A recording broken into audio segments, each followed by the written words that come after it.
Benni McCarthy reveals a few home truths about Manchester United and what Erik Ten Hag may lack. It's not Southgate, it's not Potter, it's not Tuchel, it's not Thomas Frank, the manager that INEOS want to replace Ten Hag. The shortlist is revealed, but would they be available now? Would we have to wait till summer? Is Ruud van Nistelrooy going to be an interim? What are the chances of that? What is INEOS' stance on that? What is the truth about the dressing room? Players that are not leaking, players that are giving 100% have been revealed. Ten Hag speaks up on some issues, but we're going to get into that in more detail at my live show at 5 o'clock tonight. And what are the transfer plans? Because Dalot has carried an injury, Shaw is out for a while. United might say, you know what, time for a left back. Hello and welcome back to Alice Talks Football, and welcome back to your 10-minute transfer news roundup. And honestly, if I can fit all this news into 10 minutes, I'd be amazed, because there is so much news and information coming out that I really want to dive into. So please do hit that like button. Of course, subscribe down below if you're new, and let's get into it. Benni McCarthy said this on Ten Hag. Tactically, I feel that Erik is top. He lacks a bit of fire. He lacks that passion. Now, he goes into a bit more detail. He's saying tactically, Erik Ten Hag is top. He does this, he does that. He's quite a good tactician, but he's saying he lacks that fire and passion that you're seeing in the modern game. And this is someone that has worked with Ten Hag the last 2 years. And, you know what, elements of me can see that he's not as, charismatic, or I can see a little bit of what Benni McCarthy's saying. Now, I think obviously at the moment, tactically, it's been awful from Ten Hag, but we know what he did at Ajax. We know that he is a tactician and he believes in his way, and he's been a bit stubborn with it because he's such a tactician. He believes in his way and he believes his way will work. That maybe he's not adapting his way right now because it's not working. But I can see that. Now, I wanted to read this out before I get into the manager list, because I think, there's a lot of people trying to say, oh, this player's causing problems and this player's causing problems. But as someone that worked at United, this is something Benni McCarthy revealed. He said, Bruno Fernandes lives for football. Diego Dalot is like that too. If some of the United players had Bruno and Dalot, if some of the United players had what Bruno and Dalot had, it would have been easier to get results.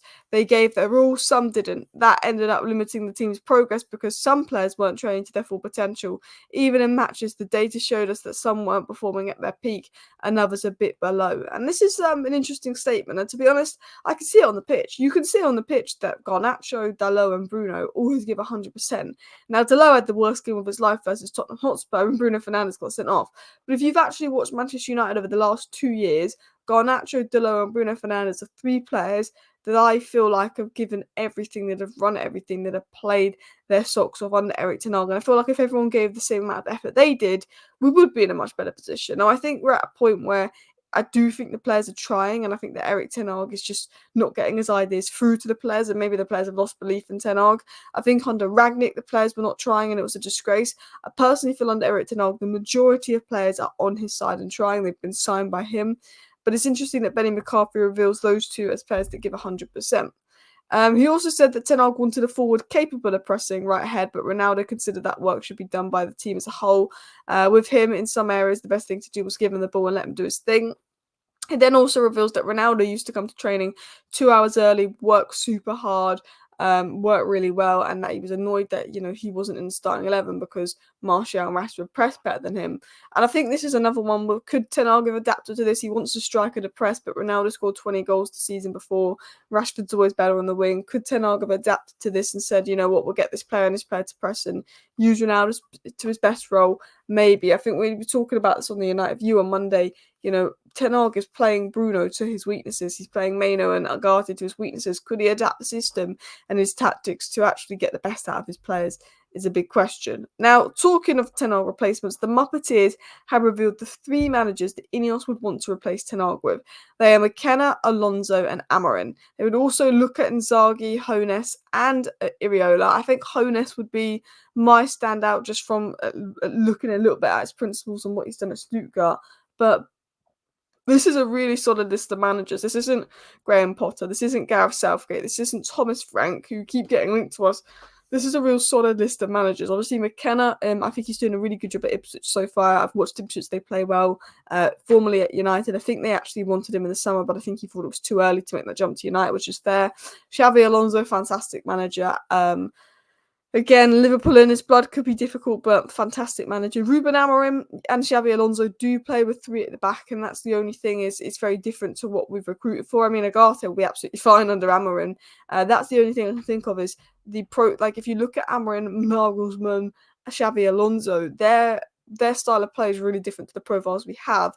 I obviously think players like Xerxes and Euro could play under all of these managers. They're such unique profiles, but that's one thing that's got to be considered as well. But yeah, I think all those managers are fantastic options, and I wouldn't be angry at any of them. I'd be worried about Graham Potter. I'd be really fuming about Gareth Southgate, but I feel like all of these managers are fantastic options, and Zagi's doing a great job. Honus and Iriola. I do think one thing about Iriola is he's doing a good job, but Bournemouth have spent a lot of money. And I think that's quite a solid, strong manager list. And I think people will want to link us to Southgate and Thomas Frank and Graham Potter for clicks. And I do think there is interest in Thomas Frank and Graham Potter, but they could have got them in the summer and they decided to keep Ten Hag over those 2 in the summer. So they're obviously not that interested in them. The ones that they wanted in the summer was McKenna, who stayed at Ipswich, Xabi Alonso, who was not available, who wasn't leaving by Leverkusen, and Ruben Amorim, who they didn't go for. I don't know why. Maybe Liverpool, West Ham looked at him. I'm not sure.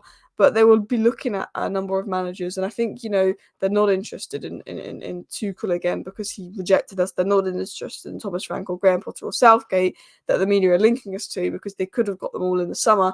With 6 games into the season, why would they then bring in someone that they rejected for Ten Hag in the summer? I think they were looking at people they couldn't attain in the summer but could maybe get next summer for the job. It was said that INEOS are currently not looking at Thomas Frank as the option for the manager job.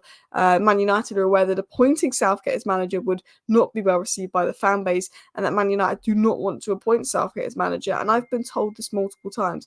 Manchester United have no interest in bringing Gareth Southgate in as manager. I've been told this by reliable sources. It's just basically people linking it out to Southgate because they know it gets clicks because it winds a few fans up, and because he's got a good relationship with Brailsford and Ashworth, they assume that we might like Southgate. We don't want him. It was also said that United did think Thomas Tuchel was going to accept the job offer in the summer. When he didn't, they went back to Ten Hag. So it's very obvious that there is a possibility Ten Hag could be sacked because INEOS wanted Tuchel. They didn't get Tuchel. They went back to Ten Hag. It was quite clear Ten Hag wasn't what they wanted to do. So I think they could pull the trigger. They're not going to pull the trigger yet. We're only 6 games into the Premier League season. They've brought in his coaches. They've spent a lot of money on him. They don't want to pull the trigger this early, especially if they said 3 weeks ago that they're backing him. But I do think, 3-4 more bad games, I think they could pull the trigger because they only gave him a contract extension. They were looking elsewhere in the summer. Now, what would happen if they did pull the trigger? I think all of the managers they want wouldn't be available to the summer. So it would be Ruud van Nistelrooy till the end of the season. And I think INEOS have got to accept, is it the point where Ten Hag is so bad that we're just going to take the risk on Ruud van Nistelrooy? I think that's what they'll be assessing. Man United players would welcome Ruud van Nistelrooy becoming the next manager if Erik Ten Hag is sacked. Ruud van Nistelrooy is open to replacing Ten Hag. If Ten Hag is sacked, the squad would encourage club chiefs to give the job to Van Nistelrooy. Now, this has come out from the Daily Star. The Daily Star is normally full of crap and it's agenda-driven stuff that they write, so I would take it with a pinch of salt. But we do know that the Man United players are getting on really well with Ruud van Nistelrooy. They much prefer him to Van der Gaal because they can communicate with him better, and him being an ex-club legend, they sort of look up to him and they admire him. So we do know that kind of information. I like Ruud van Nistelrooy. I don't mind him getting the interim job. I think Ruud van Nistelrooy is one of those, Arteta, Xabi Alonso, they were unexperienced managers, but then they went and did a fantastic job. And I think Ruud van Nistelrooy is an unexperienced manager, so it's such a risk. It could be really bad under Ruud van Nistelrooy, or it could be really good because you see so many unexperienced managers. Even Maresca only had a year of experience and he's doing a good job at Chelsea. He's an unexperienced manager. He might go to United. He might make it work. Or it might be like, when Ragnick came in as interim and it's still bad because it's the impossible job with these players. It's going to be a 50-50 of how it goes with Van Nistelrooy. He did a great job at PSG, and I think as an interim, it's not a bad option to have, but you don't want an interim starting in October to the end of the season. An interim, to December to the end of the season, you get it, but October, it is very early. In terms of leaks, I want to get into these leaks here. It said that Rashford is not the source leaking. He's not complaining. I had loads of people in the live chat being like, oh, Alice, it must be Rashford. It must be Rashford. Rashford isn't the guy leaking because Rashford is starting nearly every game. The people that are leaking information will be the people that Erik Ten Hag isn't starting. I will tell you that for now. It was also said that Erik Ten Hag still retains the support of the majority of the dressing room, having signed many of the players and worked with a number of them. United sources insist that Erik Ten Hag has the full support of Van Nistelrooy and Rene Hake, who are working in unison behind him to overcome the difficult start of the season. So majority of the dressing room support Ten Hag because most of them played under him at Ajax.